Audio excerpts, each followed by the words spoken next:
think this is simply about being petty. Flat out. I might tell y'all a joke, but one thing about it, I was not lying to y'all when I said Beyonce was on her petty Virgo, give me my motherfucking lick back shit. And oh, does she let us know from the very first song. Like I said, this is not no celebration of America. She said, in fact, it's a funeral of them old ways, and definitely the way y'all tried to play in my face, because it was too much talking going on when I was singing my song. My song. She said all them salty tears y'all was crying about me taking up space. Prepare the buckets. Because at the end of the day, I was born into this shit. Okay? It's in me, not on me. What do you mean? The grandbaby of a moonshine man.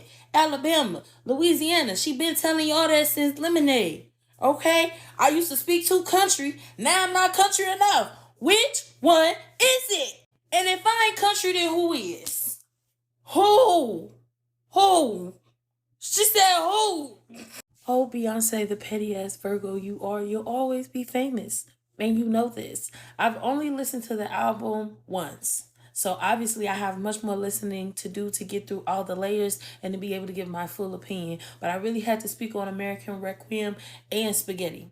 Go watch my video for Spaghetti, because I told y'all she's the queen of rap and she's a petty ass Virgo.